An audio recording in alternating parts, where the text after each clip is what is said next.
Deus ele nos exorta a buscar essa santificação.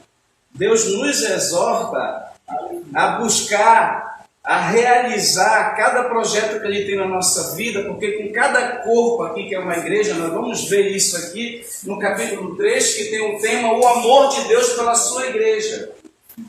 Deus ele ama a igreja, e a igreja ela precisa se despertar. Nós temos que entender que como servos do Senhor, que como cristãos, nós temos 3 cultos na nossa vida. Nosso culto congregacional, que é o mais importante, com toda a assembleia, com toda a eclésia, que é a reunião de pessoas. Nós temos o nosso culto doméstico com a nossa família, os nossos filhos, e tem o nosso culto missionário, quando a gente sai, vai evangelizar, então vai na casa de um amigo fazer missões. Nós temos que ter esses princípios cristãos dentro do nosso coração.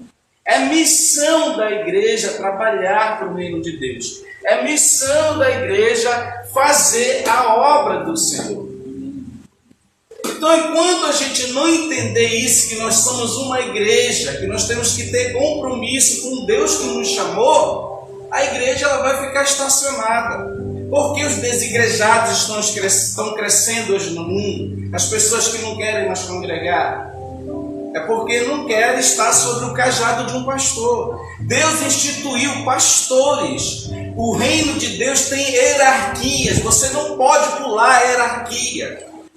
Nós temos que respeitar os nossos líderes. Na própria carta aos Hebreus, capítulo 13, Deus nos exorta a respeitar as autoridades, o pastor, o anjo da igreja.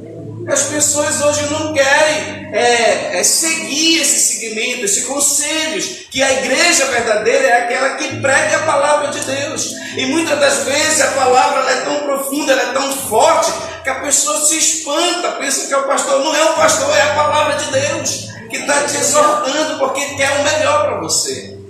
Porque você é uma igreja de Deus. Esse mistério que Paulo fala no capítulo 2, que o presbítero pregou na aula passada, falou sobre a salvação, sobre a predestinação, falou sobre a eleição, falou também sobre a circuncisão.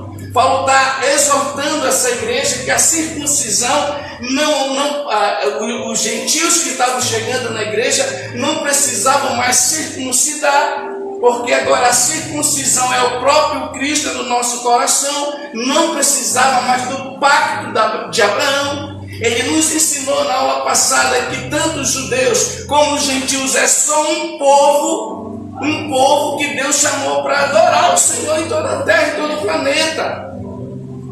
E para Deus hoje Ele não quer saber de etnias, de raça. Aqueles que vão chegando na igreja, aqueles que vão chegando para fazer missão, é um corpo. E esse corpo, ele precisa dar fruto e ele precisa obedecer quem está acima como autoridade que Deus institui. É Deus que institui as autoridades espirituais. Por isso que existe a eclesiologia, que é a igreja, o pastor, são os ensinadores, são os mestres que ensinam o povo de Deus. Por que nós estamos aqui essa noite? Para aprender essa palavra, agarrar essa palavra e transmitir a palavra. É a missão da igreja. E nós vamos aprender muito hoje no capítulo 3 desse amor, desse discernimento do apóstolo Paulo com a igreja. Vamos ver a introdução do capítulo 3, do 1 ao 13, diz: o segredo é revelado. Que segredo é esse?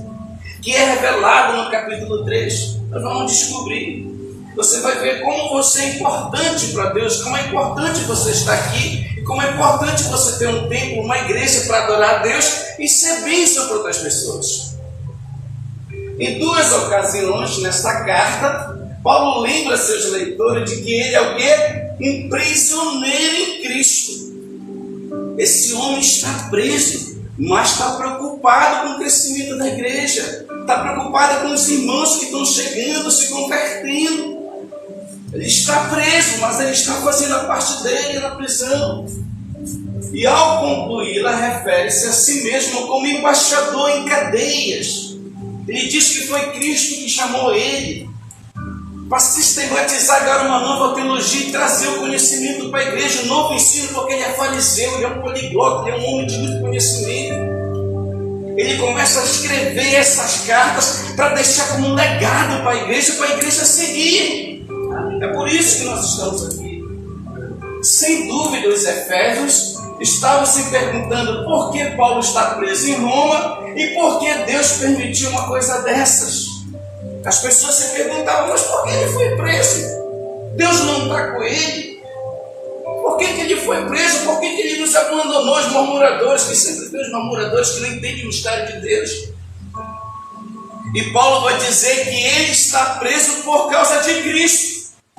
Que ele está preso para o bem comum da igreja, que é para a igreja crescer ainda mais. Por isso que ele está preso. Ele é testemunho vivo de que ele está preso, porque ele é embaixador de Cristo. Glória a Deus.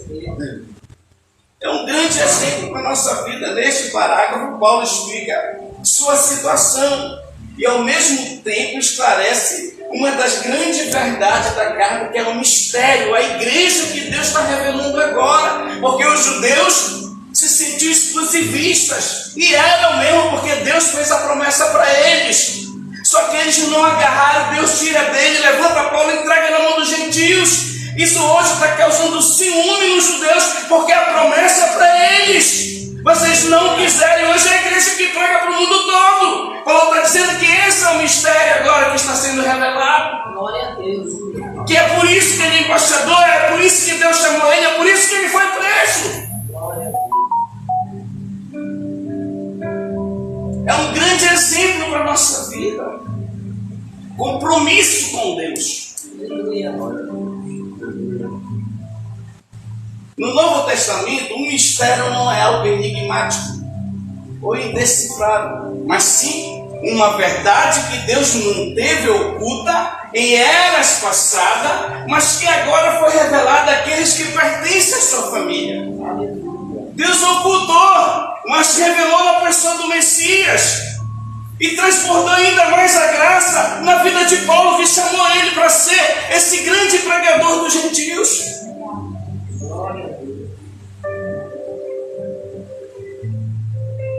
Quando a gente entende isso, a gente se sente mais seguro com Deus. Se sente com compromisso. Por quê? Porque pertencemos à família de Deus. O mistério é um segredo santo, obscuro para os incrédulos, mas compreendido e guardado como um bem valioso pelo povo de Deus. Porque isso aqui só se discerne espiritualmente. O homem natural nunca vai entender esse mistério que Deus manteve oculto. Deus fechou o coração do seu povo para que a graça fosse derramada a todos os povos e nações. Aleluia. Esse é o mistério que Deus está revelando através de quem? Do ministério do apóstolo Paulo. Não só dele, mas de outros os apóstolos maiores, maior que Paulo, como Pedro, como João, como Tiago, Mateus, pessoas que andaram com Cristo. Mas Paulo está falando que ele recebeu essa graça, essa incumbência. Ele se sente o menor de todos os apóstolos, mas ele é embaixador, ele ama Cristo, ele entregou a vida dele para Cristo. E é uma testemunha fiel desse legado. Glória a Deus.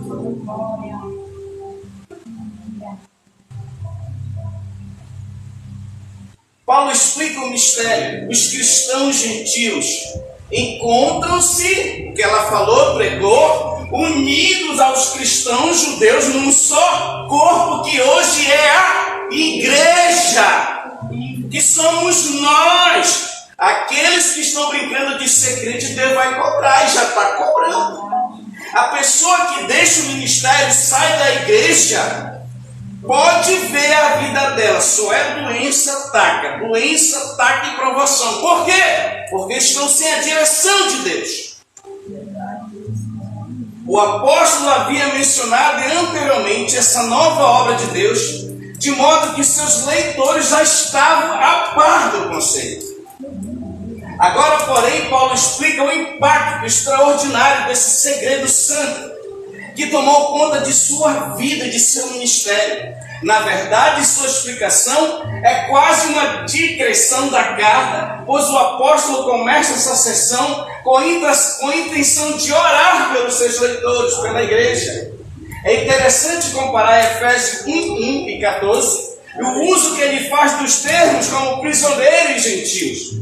Leva esse esclarecimento importante acerca do mistério da igreja. E em sua explicação, Paulo mostra que esse mistério é relevante para 4 partes envolvidas. Vamos ver. A relevância para Paulo vai do capítulo 1 ao 5. A melhor maneira de compreender a importância do mistério para a vida de Paulo é observar suas descrições, que ele faz de sua própria pessoa nessa sessão. Começa chamando a si mesmo de prisioneiro e em seguida usa a designação de ministro de Cristo. Paulo era prisioneiro porque cria no novo plano de Deus, desse mistério que Deus revelou a ele, cujo propósito era unir quem? Os cristãos e gentios num só corpo, que hoje é a igreja. Foi para isso que Deus levantou o ministério de Paulo. Isso deu uma grande confusão, queriam matar ele, principalmente os judeus que não estavam entendendo. Mas como, Paulo? Agora não tem mais circuncisão. O cristão, o gentil, ele é circuncidado quando ele recebe o selo da promessa, que é a salvação. Ele não precisa mais circuncidar. O judeu até hoje faz a circuncisão dos seus filhos, porque não acredita que Jesus é o Messias. Mas nós acreditamos que ele é nosso Mashiach, então nós não precisamos mais. Mas isso é o segredo oculto, que Deus cegou o entendimento deles para que a salvação se expandisse e saísse de Jerusalém até os confins da terra, querido.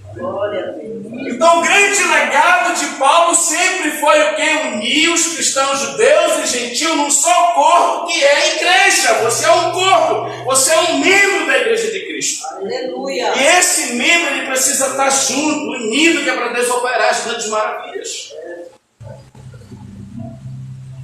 Enquanto a pessoa não entende que ela é um corpo, ela não faz nada para a obra de Deus. Ela vem para a igreja só por fim. Ela ainda não entendeu o mistério. Que existe uma obrigação minha de você de falar de Cristo. Para os judeus ortodoxos, até hoje, isso acontece no tempo de Paulo, os gentios não passavam de cães. E a atitude de alguns judeus cristãos para com os gentios não era muito boa. Isso deu uma grande confusão. O apóstolo Paulo foi taxado de traidor, de louco. Mas Paulo olhou para Cristo. Paulo percebeu que esse era o mistério de Deus, de revelar através do seu chamado a igreja, os gentios que iam fazer parte da grande herança que Deus prometeu ao patriarca Abraão. Nós somos co-herdeiros dessas promessas. Glória a Deus. Vocês estão entendendo? Amém. Amém. É por isso que ele fala assim: por essa razão, eu, Paulo, prisioneiro de Jesus Cristo, por amor de vocês, gentios. Certamente vocês ouviram falar da responsabilidade imposta a mim em favor de vocês pela graça de quem? Responsabilidade, compromisso com Deus. Aleluia, Deus, oh glória. Certamente vocês ouviram falar da responsabilidade imposta no cajado que Deus colocou na mão dele, da responsabilidade que Deus chamou ele para escrever essas cartas para deixar para a igreja de todos os tempos. Não tem para onde correr. Ou você é ou você não é. Isto é o mistério que me foi dado a conhecer por revelação, como já lhes escrevi brevemente. Paulo está falando que foi Deus que mostrou para ele, que foi Deus que revelou a ele, não a homens. Foi Deus que chamou ele, que agora ele é prisioneiro de Cristo, embaixador de Cristo, tem compromisso com Cristo nessa terra. Aleluia, oh glória. Efésios do 1 ao 3.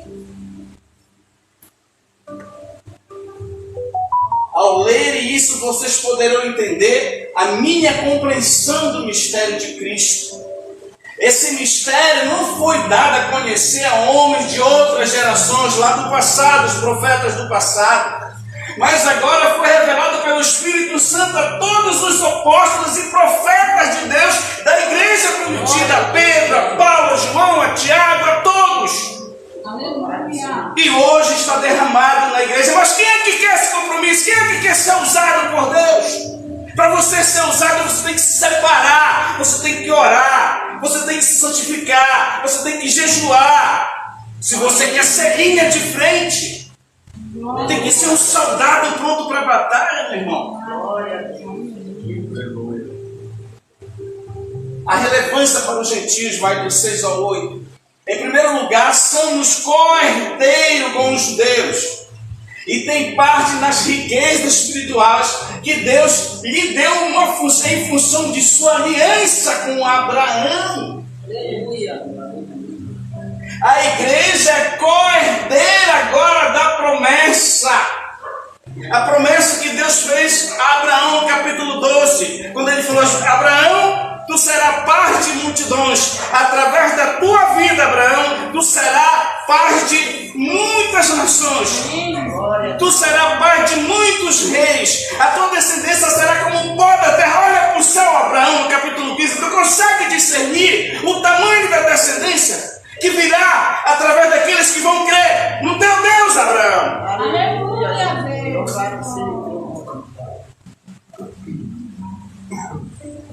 Em Cristo não há qualquer vantagem ou desvantagem em ser judeu ou gentil, pois participamos junto das riquezas de Cristo. Os gentios também são membros do corpo de Cristo. A igreja e os judeus hoje é somente um corpo, é somente um povo de Deus. E hoje, trazendo para os nossos dias, os judeus que estão se convertendo a Jesus, que são os nossos irmãos messiânicos, estão também pregando Yeshua. Então, estão também pregando Jesus Cristo em todos os lugares do mundo. Mas hoje quem é que fala mais dele? São os gentios. Hoje os gentios, que somos nós, a igreja, causamos ciúmes nos judeus. Eles ficam com ciúme da gente. Como é que esse pessoal sabe coisas que Deus prometeu para nós? Porque é mistério, foi revelado através do apóstolo Paulo.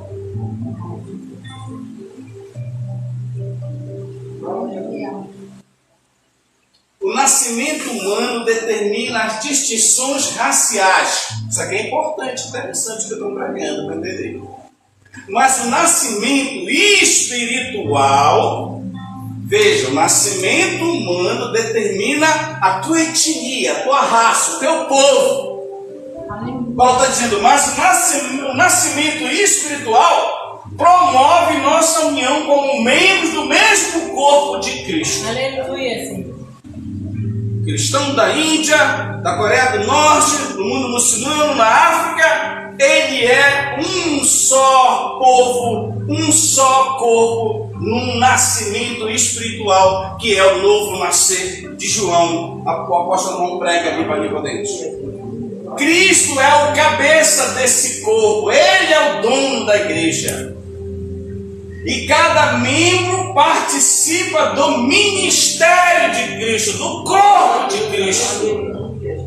Se a igreja verdadeiramente entendesse isso, essa não tinha lugar aqui para ninguém sentar. Mas a maioria não vem porque não tem compromisso com Deus, não nasceu de novo. E quando a pessoa nasce de novo, ela tem o prazer de ouvir o ensino da palavra de Deus. Aleluia, Deus. Glória. Além disso, em seu novo relacionamento, os gentios são co-participantes das promessas de Deus, das promessas de Abraão. Queridos, tem muita promessa para a igreja, tem muita bênção para a igreja, Aleluia. e a maioria dessas bênçãos estão retidas no mundo espiritual, porque o crente não tem mais nada com Jesus. É a pior geração de crente que tem agora na igreja, é essa. A saber que mediante o evangelho, os gentios são co-herdeiros com Israel, membros do mesmo corpo e co-participantes da promessa de Jesus Cristo. Desde me tornei ministro pelo dom da graça a mim concedida pela operação do seu poder. Embora eu seja o menor dos membros dentre todos os santos, foi-me concedida esta graça de anunciar aos gentios a insondáveis riqueza de Cristo. O cara está preso e está feliz em escrever para a igreja o que Cristo fez na sua vida. Verdade, Deus, aleluia. É o nascer de novo, querido. Glória. É o nascer de novo. Quando a gente nasce de novo, o Espírito Santo incomoda. Vai para a igreja. Vai orar. Faz alguma coisa para mim. Mas que Deus vai incomodar quem não quer. A relevância para os anjos, o 9 ao 10. Toda essa altura talvez a esta altura você esteja se perguntando, por que Deus manteve oculto por tanto século esse segredo sobre a igreja? Porque só foi revelado na plenitude do tempo, quando o Messias nasceu. Hoje a gente tem todos os livros, mas naquele tempo da igreja primitiva não tinha. Qual foi o primeiro livro do Novo Testamento escrito? Alguém sabe me dizer aqui? Quem foi? O primeiro livro do Novo Testamento escrito. Qual foi? Não foi Marcos. Foi Tessalonicenses, o primeiro livro escrito pelo apóstolo Paulo. Os outros vieram todos depois veio Marcos. Por certo, o Antigo Testamento afirma claramente que Deus salvaria os gentios por meio de Israel. Por isso que ele fez a promessa para Abraão: olha, por meio de vocês, todas as nações da terra virão. Mas quando o Mashiach chega, ele despreza o Mashiach. O Senhor sabe todas as coisas. Vocês não querem, então vou dar para os gentios. E hoje a gente está vivendo tempos dos gentios, a plenitude dos gentios, a plenitude da igreja. 2000 anos pregando sobre esse mundo de trevas. Por certo, o Antigo Testamento afirma claramente que Deus salvaria os gentios por meio de Israel. Mas em parte, alguma diz que tanto os judeus quanto os gentios formariam uma nova unidade, a igreja, o corpo de Cristo. O Antigo Testamento vem puxando até Cristo. Quando chega em Cristo, ele fala: eu vim cumprir a lei e os profetas. Agora tudo que vai sair dele é a nova aliança, é o Novo Testamento, é o novo ensino para todo mundo. Glória a Deus. Chega do Novo Testamento, de Gênesis, e vem até ele. Pam! E dele sai para todo mundo, para todos os povos e nações. Por isso que ele fala para os judeus: vocês vão evangelizar primeiro aqui em Jerusalém, Samaria, e aos confins da terra ele chama Paulo para espalhar por toda parte do território romano da época. E hoje chegou até nós por causa do apóstolo Paulo. Evangelizou o mundo de lá, espalhou, explodiu para todo mundo. Foi esse o mistério que o Espírito Santo revelou a Paulo. E a outros líderes, outros apóstolos, 12 que ele chamou. A igreja primitiva, e que os judeus tiveram tanta dificuldade em aceitar. Por isso que Paulo foi muito criticado por eles. Porque Paulo era um fariseu. A Bíblia diz que Paulo era um fariseu fervoroso, ele ensinava a Torá. Mas quando ele entendeu o mistério de que Cristo mostrou para ele, aí ele começou a escrever, ele foi entender, escreveu. E quando os judeus começaram a ler as cartas desse cara está doido, esse cara se corrompeu, ele está ficando louco. É um só corpo agora. Judeus e gentios. É uma só igreja. Deus ocultou esse plano maravilhoso desde os séculos. Mas agora deseja que esse mistério seja conhecido por sua igreja. Foi por isso que ordenou Paulo como despenseiro dessa grande verdade. E fazer que todos os homens compreenderem o que vem a ser a dispensação do mistério. Encontramos aqui uma declaração extraordinária. Agora todos os cristãos devem ser dispenseiros fiéis dessa grande verdade. O ensino está dizendo assim que como o apóstolo Paulo recebeu o ensino, ele escreveu, ensinou, deixou o legado, deixou para Timóteo, deixou para Tito, deixou para todo mundo da sua época. Hoje cada um de nós tem essa responsabilidade como igreja.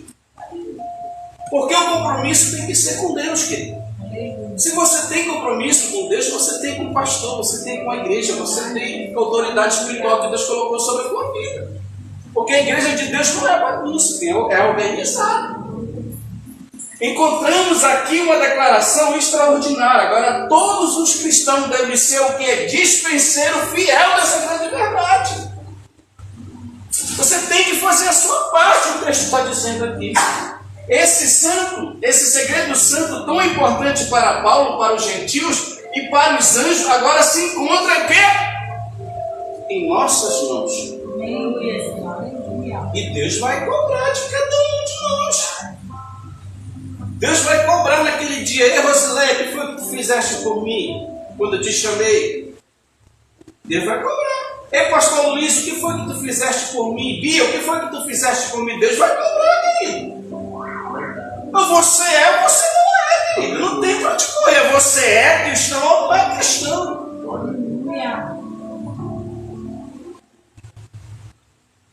Esclarecer a todos a administração deste mistério, que durante as épocas passadas foi mantido em oculto, Deus que criou todas as coisas. A intenção dessa graça era que agora, mediante a igreja de todos os tempos, a multiforme sabedoria e conhecimento de Deus se tornasse conhecida dos poderes e autoridade nas regiões celestiais. Amém. Deus revelou para a sua igreja. Relevante aos cristãos de hoje, quando Deus salvou Paulo, confiou-lhe os tesouros preciosos do Evangelho, o apóstolo Paulo, por sua vez, transmitiu essas verdades a pessoas fiéis, exortando-as a guardá-las e o que? Compartilhá-las. E tu, Timóteo, guarda o que te foi confiado. Paulo falou, olha, Timóteo, eu vou te ensinar, te prepara, mas não é para te esconder para ti, é para te ser bênção, é para te falar e te vira. Eu fiz a minha parte. No fim de sua vida, Paulo declarou para a glória de Deus, guardei a fé.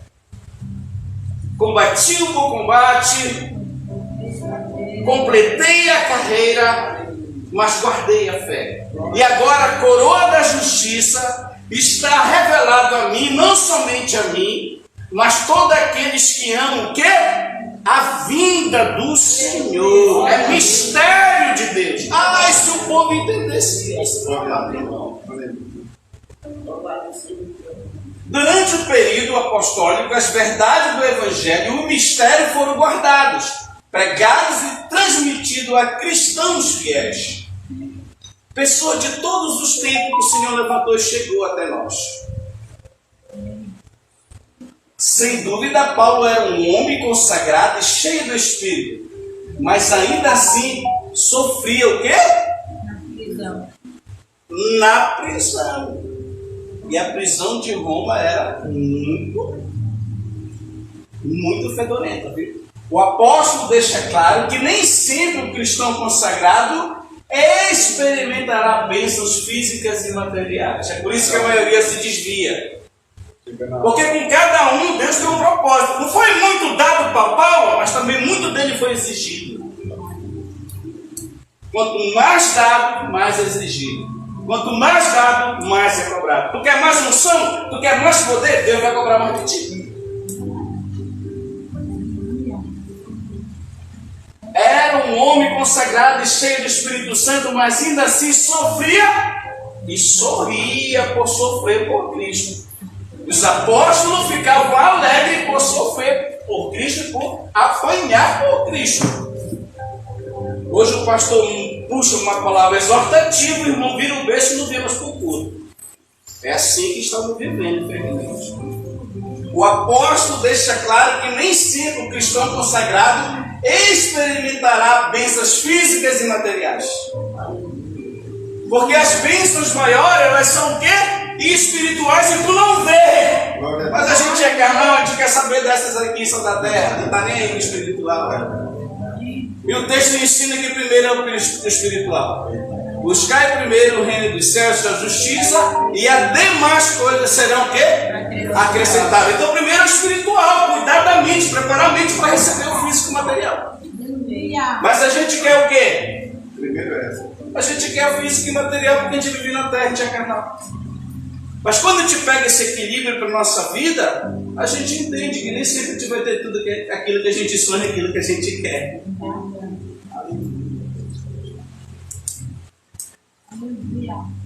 Querido, aquilo que Deus dá para a gente é suficiente para te ser feliz. Salomão nos ensina isso em Eclesiastes. Se Deus te chamou naquilo que tu tem, tenta ser feliz naquilo que tu tem. Seja feliz hoje naquilo que tu tem. Seja feliz hoje naquilo que tu tem. Só de respirar, só de não estar doente já é uma grande bênção de Deus. Só de ter o alimento já é uma grande bênção de Deus. Glória a Deus. É porque a gente é carnal, a gente é material. De acordo com o seu eterno plano que Ele realizou em Cristo nosso Senhor, por intermédio de quem temos livre acesso a Deus em confiança pela fé nele. Portanto, peço-lhes que não se desanime por causa das minhas tribulações em seu favor, pois elas são uma glória para vocês. Ele está preso nesse mundo, irmão, que vai lá em tribulação.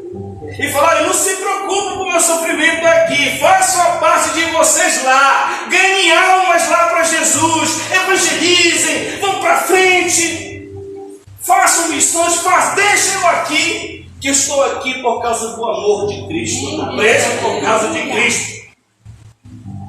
Glória a Deus. Das minhas tribulações em seu favor. Paulo está dizendo que ele estava sofrendo pelo amor da igreja.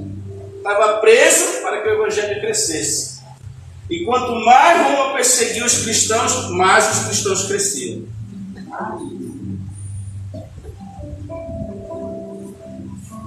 A invocação, do 14 ao 15. A primeira coisa que já está terminando. A primeira coisa que chama a atenção é a postura de Paulo. Me ponho de joelhos. O que deve ter sido uma experiência interessante. Presta atenção nisso aqui. Para o soldado romano a qual Paulo estava acorrentado.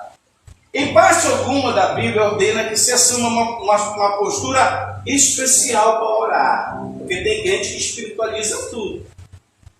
Teve uma irmã que pegou esse púlpito aqui e falou um bocado de besteira espiritual, foi chamar a atenção dela, ela saiu da igreja. A pessoa tem que estudar. Ela tem que estudar, se preparar para falar no púlpito e não falar besteira. Olha aqui, em parte alguma a Bíblia ordena que se assuma uma postura especial para orar. Aqui Paulo se prostrou. Me põe de joelho, que deve ter sido uma experiência interessante para o soldado romano a qual Paulo estava acorrentado. Por quê? Porque todos os soldados se ajoelhavam a César, reverenciavam a César. E Paulo se ajoelhou lá para reverenciar a Deus. Chamou a atenção do carcereiro, dos soldados, muitos se converteram por causa do testemunho do homem. Está entendendo? Amém. Em parte alguma da Bíblia, ordena que se assuma uma postura especial para orar. Vamos aprender nessa noite. Abraão permaneceu em pé diante do Senhor quando orou por Sodoma, em Gênesis 18, 22. E Salomão também estava em pé quando orou, consagrando o templo a Deus, em 1 Reis 8, 22. Davi se assentou perante o Senhor em 1 Crônica 17, 16, e a orar pelo futuro do seu reino. E Jesus prostrou-se o seu rosto enquanto orava no Getsemane. Então, para Deus, Ele não quer saber se tu vai se prostrar, se tu vai estar em pé, se tu vai estar deitado. Ele quer saber a intenção do teu coração com Ele, meu irmão. Porque Deus olha para o nosso interno, não para o nosso externo. Agora, se você gosta de orar de joelho, você pode orar. Mas não é o que? Uma postura especial diante de Deus. Eu posso aqui estar orando, intercedendo aqui, clamando com a igreja, movimentando a igreja. É uma forma de se orar, querido.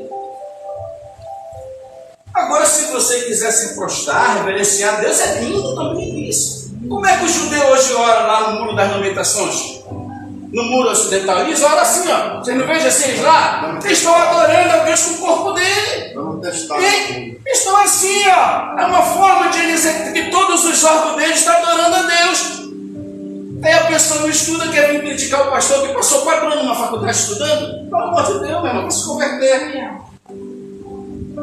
A ênfase sobre a postura espiritual fica extremamente clara em Efésios. Como pecadores, encontramos sepultado em um cemitério.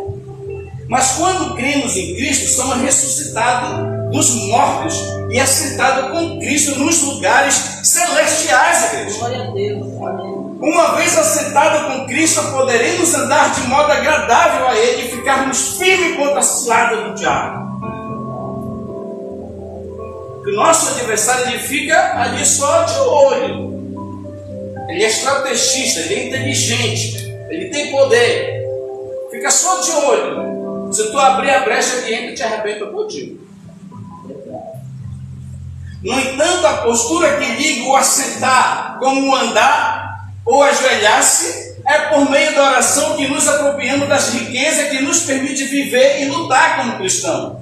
O mais importante não é dobrar os joelhos literalmente, mas sim prostrar o coração e a vontade diante do Senhor e pedir que Ele supra as nossas necessidades e abençoe a sua igreja. Aleluia. Se a intenção do teu coração é boa, Deus vai te honrar. Amém, Senhor. Deus fala que contamina o homem é o que sai daqui, ó. Não é o que entra. Deus ele olha para o interno. Quando ele foi fazer a seleção na casa de Jessé, Samuel olhou para quem? Para as aparências do filho de Davi. O Senhor pagou na mente dele: ei, Samuel, não olha como tu olha. Vai buscar lá aquele que está lá pastoreando as ovelhas lá no sol quente. É aquele lá que eu quero, Samuel. Tudo sujo. Ninguém acreditava nele. Os estudiosos dizem que Davi estava no campo porque Davi é filha bastarda, ele não é da família. Por isso que ele está separado dos outros irmãos. Isso é muito forte, irmão. Deus chama aquele que ninguém acredita e faz rei. Verdade, Deus. Aleluia. Deus chamou a mim. Encaixa sério, irmão. Paulo dirige sua oração ao Pai. Na Bíblia, a oração é dirigida ao Pai por meio do Filho e do Espírito Santo. Esse é o padrão, mas podemos encontrar petições dirigidas ao Filho e possivelmente ao Espírito Santo. Em Efésios 1:3, Paulo chama o Pai de o Deus Pai de nosso Senhor Jesus Cristo. Ele era o Deus de nosso Senhor Jesus Cristo. Quando Jesus estava aqui na terra, pois como homem, Jesus viveu na dependência total de Deus. Esse título me faz lembrar a humanidade de Cristo na terra. Mas Deus é o Pai de nosso Senhor Jesus Cristo, pois Jesus Cristo é o Deus eterno. Esse é o título da sua divindade. Glória a Deus. Jesus é Deus, Jesus é o Espírito Santo, Ele é o Filho, Ele é tudo, Ele é Glória a Deus. Aleluia. Em certo sentido, porém, os seres humanos em geral, os cristãos em particular, encontram-se relacionados à paternidade de Deus. Paulo afirma que o Pai Divino toma o nome de toda a família, tanto do céu como sobre a terra. O termo família pode ser traduzido por paternidade. Toda essa paternidade no céu e na terra tem origem no Pai e toma dele o seu nome. É o grande ser original. Toda a paternidade não passa de uma imitação. A família de Deus, foi Ele que instituiu a família. Aleluia. Verdade, Jesus. Glória. Adão é chamado de Deus, de filho de Deus. Em Lucas 3,38, é uma referência à sua criação. Os cristãos são chamados de filho de Deus por meio do novo nascimento que está no Evangelho de João 1 e 1 João 3. Não se pode dizer que todos os... Isso aqui é importante, presta atenção. Não se pode dizer que todos os seres humanos são filhos de Deus por natureza. Pelo contrário, são filhos da desobediência e filhos da ira. Como Criador, Deus é Pai de toda e cada pessoa do universo. Mas como Salvador, é Pai daqueles que creem nele, daqueles que servem Ele e daqueles que honram Ele. Verdade, Jesus. Aleluia. As Escrituras não falam em parte alguma de uma paternidade universal e salvadora de Deus. Importai-vos nascer de novo, João 3,7. João falou para Nicodemos: ei, tu é mestre aqui em Israel, mas tu precisa nascer de novo. Aquilo impactou Nicodemos: eu não vou nascer de novo, eu posso voltar ao vídeo da minha mãe, eu estou falando de coisas espirituais, tu precisa nascer de novo. Verdade.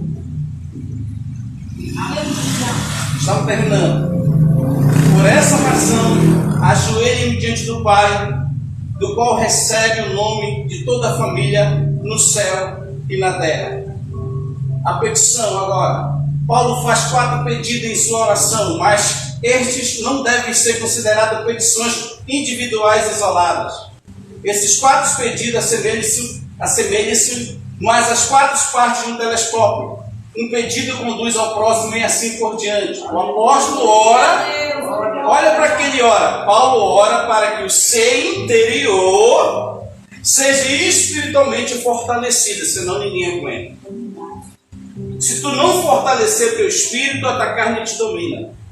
O que, por sua vez, conduzirá a uma experiência mais profunda com Cristo. Isso só vem espiritualmente, não carnalmente. Não tem para onde correr. Essa experiência mais profunda permitirá uma compreensão do grande amor de Deus, que resultará em ser tomado de toda a plenitude de Deus. Assim Paulo ora pedindo força, profundidade, compreensão e plenitude para quê? Para servir a Deus, não para se aparecer. Aleluia, Deus, glória. A presença do Espírito Santo na vida do cristão dá testemunho de sua o quê? Salvação. Isso é muito forte. Mas o poder do Espírito dá a capacitação necessária para a sua vida. E é esse poder que Paulo deseja para toda a igreja de todos os tempos. Aqueles que vão ler essa carta. Ela é muito profunda, a carta dos Efésios. Se tivesse só ela e toda a Bíblia, ela era suficiente para salvar todos os povos e nações. Recebereis poder ao descer sobre vós o quê? O Espírito Santo de Deus que está aqui na terra. Atos 1:8. Jesus realizou seu ministério na terra pelo poder do Espírito. E esse é o único recurso disponível hoje em toda a igreja. Por isso que Deus quer unidade. Nós temos que nos unir e buscar esse poder para manifestar a glória dele. Ele cura, ele abre porta, ele faz o que ele quiser. Aleluia. Ele vê que a igreja está buscando, a igreja está no poder, está em unidade, adorando a ele. Por isso que tem que congregar. Glória, aleluia. É por isso que tem que congregar. Não é porque o pastor quer, porque é bíblico. Oro para que com suas gloriosas riquezas ele os fortaleça no íntimo do seu ser com poder por meio do Espírito. Paulo orando para a igreja de Éfeso, Senhor, fortalece eles. Senhor, dá força para eles, porque não vai ser fácil de deixarem de ano. Deixar a prostituição, fazer parte do culto, a exorgia. A gente vai ver isso mais lá para frente no capítulo 5, é muito forte. Para que Cristo habite em seus corações mediante a fé. E oro para que vocês, arraigados e alicerçados em amor, meu Deus do céu, possam juntamente com todos os santos compreender o quê? A largura, o comprimento, a altura e a profundidade de conhecer o amor de Cristo, que excede todo conhecimento, para que vocês sejam cheios de toda a plenitude de Deus.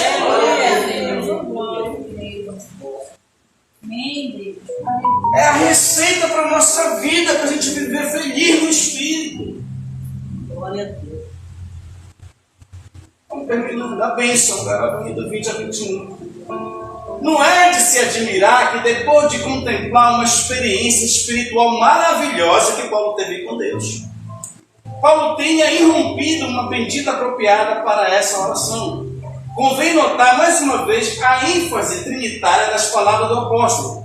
Paulo ora a Deus, Pai, pedindo o poder interior de Deus, o poder interior de Deus, Espírito oferecido a nós por meio do seu Filho Jesus Cristo. Talvez a melhor maneira de compreender um pouco da grandeza dessa doxologia seja observar sua forma esquemática, aquele que é poderoso para fazer tudo mais do que, infinitamente mais do que tudo que eu posso imaginar. Aleluia. Amém? Olha o que ele vai dizer. Ao que parece, Paulo deseja usar todas as palavras possíveis para comunicar a imensidão do poder de Deus que encontramos na pessoa de Jesus Cristo. Glória a Deus. Porque no nome de Jesus Cristo tem poder. Aleluia. Se tu está aqui pregando, tu está cheio de autorização, tu está cheio de autoridade, tu pode repreender o mal, tu pode profetizar e Deus vai te honrar. Tu está cheio do Espírito. Está dando espaço. O apóstolo encerra os 2 capítulos anteriores com louvores a Deus por sua grandeza e vitória. Afirma que o poder de Cristo é tão grande, que ele ressuscitou dentre os mortos e subiu aos lugares celestiais, acima de todas as coisas, e reconciliou judeus e gentios, um com os outros e com Deus, e agora Deus está edificando um templo para a sua glória eterna. Aleluia. Aleluia. Por isso que nós temos que estar aqui. Já vai terminar, João. Aquele que é capaz de fazer infinitamente mais do que tudo o que pedimos ou pensamos, de acordo com o seu poder que atua em nós. Querido, o teu Deus, ele não é qualquer Deus, ele é o poderoso do universo. Aleluia. A ele seja a glória na igreja em Cristo Jesus por todas as gerações e para todos sempre. Amém. E até a próxima aula. Amém. Vamos ficar de pé. Próxima aula.